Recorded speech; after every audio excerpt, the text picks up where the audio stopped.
Eu me considero uma pessoa muito esforçada, porque desde pequena eu sempre soube o que eu queria. Não especificamente um lugar ou um objetivo em si, sabe? Até porque se adulto já é difícil a gente saber o que nós queremos fazer, imagine quando é mais novo. Mas o que eu quero dizer é que quando eu era mais nova, eu sempre persegui as minhas convicções.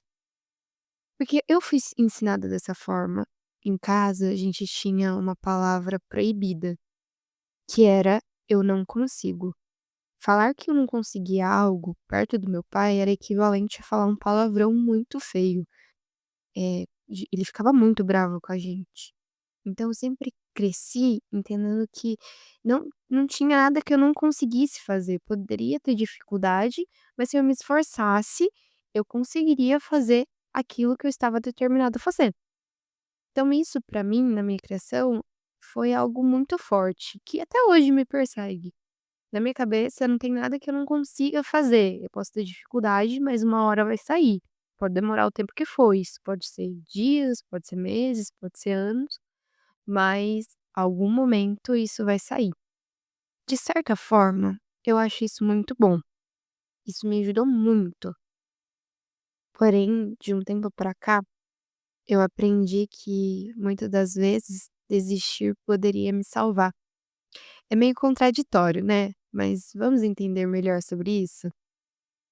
Oi, pessoal, eu sou a Belle e sejam muito bem-vindos a mais um episódio do nosso podcast.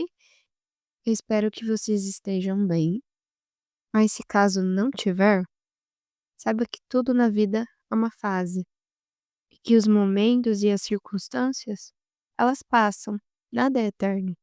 Hoje eu quero falar sobre um assunto um pouco controverso, mas que eu acho muito necessário e que tá me ajudando a deixar a vida um pouco mais leve. Eu, Isabelle, sempre acreditei no discurso da perseverança, que eu nunca deveria desistir dos meus sonhos. Bom, eu acho que você também já ouviu sobre isso, que se a gente deseja algo do nosso coração, que nós deveríamos correr atrás e nos esforçar. E para mim isso não tá errado.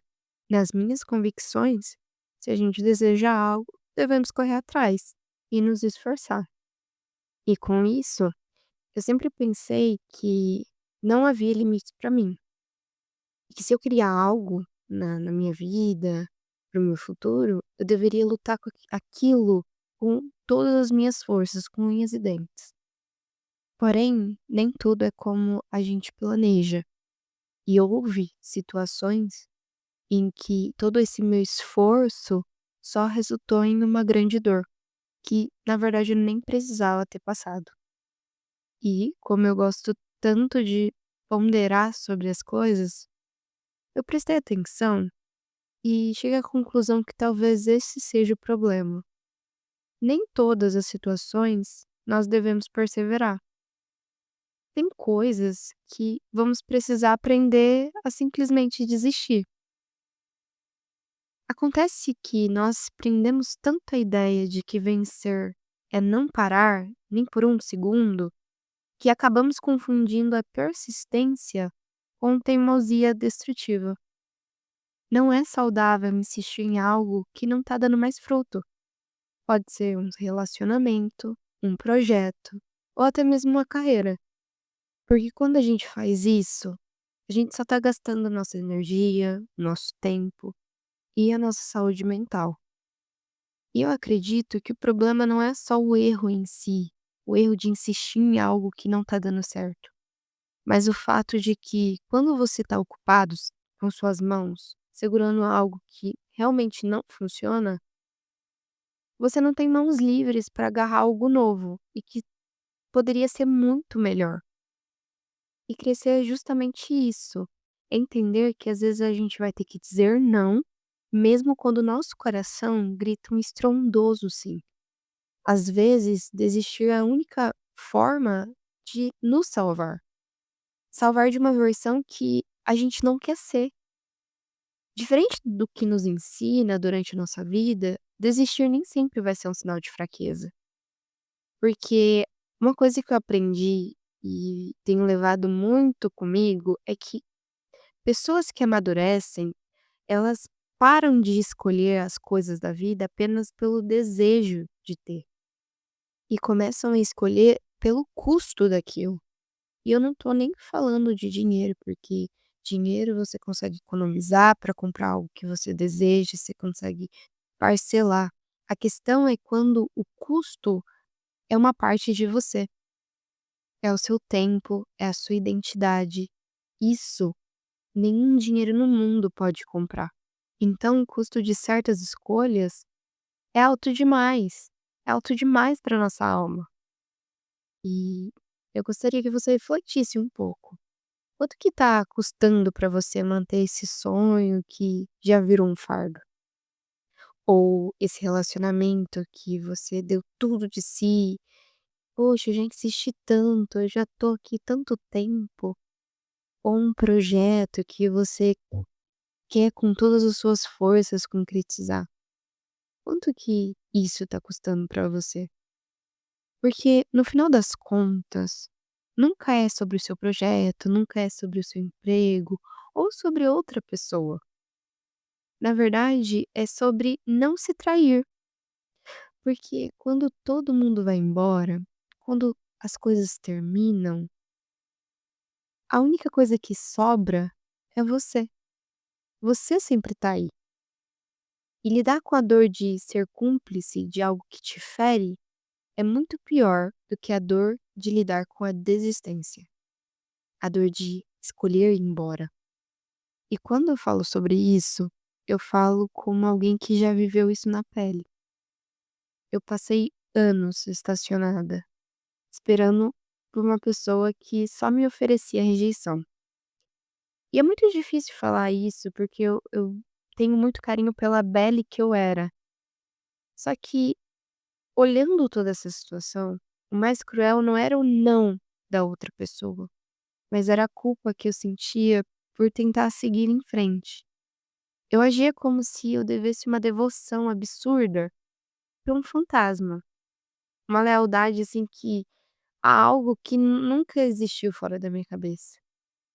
Até que quando eu percebi, caiu a minha ficha, o meu solo finalmente pareceu firme para eu poder caminhar, e eu segui por esse solo e comecei algo novo e saudável, o passado bate a porta.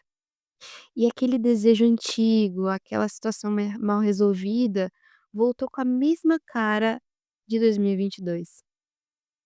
Testando, sabe, se eu ainda era a mesma pessoa que aceitava aquelas migalhas. Só que dessa vez foi diferente. Eu olhei bem de perto e o que eu vi foi um perigo matemático. E eu notei que se eu tivesse conseguido o que eu tanto queria, o que eu tanto insisti, o que eu tanto lutei pra ter, a minha versão de hoje, aquilo que eu construí, que eu gosto tanto, que eu amo tanto, a minha carreira, os meus sonhos, a minha faculdade, ela não existiria. Eu simplesmente teria me reduzido, me fragmentado e me anulado de todas as formas para caber no porta-luvas da vida de uma pessoa que não fazia o menor sentido para mim. E dizer não para aquele desejo que eu tinha não foi uma perda. Na verdade, o não foi o que me salvou da minha própria extinção. E não foi só isso não. Ano passado, eu apliquei essa mesma lógica ao meu trabalho. Acontece que às vezes o conforto ele é um veneno de ação muito lenta. Acontece que eu tinha batalhado muito para estar ali. E quando eu consegui, eu tive muita comodidade. Eu tinha home office, eu estava entrando na área que eu queria, mas eu sabia que se eu estivesse naquele lugar, eu não teria muito futuro, porque eu estava sendo ativo desperdiçado. E eu percebi, mais uma vez, que o preço de ficar era a estagnação. E de verdade, esse é um custo que eu não tô mais disposta a pagar em nenhuma área da minha vida. E ali eu decidi que desistir de toda aquela segurança, na verdade, era investir em mim. Então, eu saí de cena só para não ser figurante da minha própria história. Eu não tenho todas as respostas e, para ser bem honesta, eu ainda finjo que eu tenho, né, tento fingir que eu tenho. E a ansiedade, ela vive tentando prever tudo na minha vida, cada passo, cada decisão e cada possível erro que eu possa ter, como se desse para calcular a vida em si, né. Como se eu pensar demais fosse me proteger de sentir, mas na verdade não protege. Eu disse isso no episódio passado, que nem tudo sai como planejado e tá tudo bem. Todos os dias eu falo pra mim que tá tudo bem.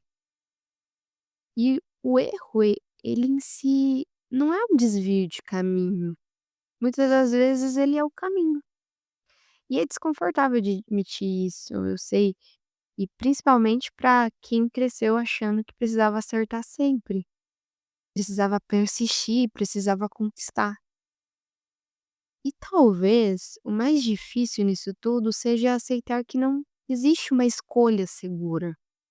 Não existe um método que dê 100% de certeza nas coisas, porque toda decisão, ela envolve um risco pra gente. Toda mudança, ela envolve uma perda, não dá pra ter tudo ao mesmo tempo. E isso até é egoísmo da nossa parte achar que dá pra ter. E toda tentativa que a gente tem de controle é, no fundo, um medo do desconhecido. E por muito tempo eu achei que maturidade era saber exatamente o que eu queria da vida, não dar nenhum passo em falso, sabe? Mas é nesse momento que ela começa a se achegar. Ela chegou quando eu entendi o que eu não aceitava mais. Quando eu decidi colocar limites do que não era negociável para mim. E principalmente quando eu percebi que saber o que não me serve mais é tão importante quanto sonhar com o que eu quero. Eu sei que se torna um pouco repetitivo do que a gente falou no episódio passado, mas é muito importante a gente ter isso claro na nossa cabeça, porque evita um baita de um sofrimento. E crescer é isso, é questionar os seus caminhos, é questionar aquilo que você chama de certo, mas que não tá fazendo mais sentido. Às vezes, desistir não é um caminho de um fracasso, mas sim uma sobrevivência. É escolher não viver uma vida que você detestaria só para cumprir expectativas que às vezes nem são suas. E eu sei, isso dá muito medo. Ficar sem respostas também dá medo. Mudar de rotas também dá medo. E confiar em si mesmo triplica o medo. Mas talvez o conforto não esteja na certeza. Talvez ele esteja exatamente aqui, no desconforto de se ouvir, se respeitar e de principalmente de se aceitar. Aceitar que mudar também é uma forma de continuar. Entra bastante no primeiro episódio que a gente teve, encontrando conforto no desconforto. Aliás, é o meu episódio preferido, porque ali que marca muita trajetória na minha vida. Foi através de encontrar coisas que eu não gostava, que mudou a minha perspectiva daquilo que eu queria e precisava pra mim. E cada vez mais isso tem se tornado uma realidade pra mim. Saber que dá pra encontrar conforto no desconforto. Bom, eu vou ficando por aqui. Muito obrigada por ter me ouvido mais uma vez. Espero que você tenha gostado desse episódio e que de alguma forma eu possa ter te ajudado. E que se assim como eu, você é uma pessoa com cheia de pensamentos, bom, eu vou ficar muito feliz em ouvir aquilo que você tem a dizer, suas opiniões, suas convicções e até as suas objeções. Então, um beijão, fica com Deus e até o próximo episódio.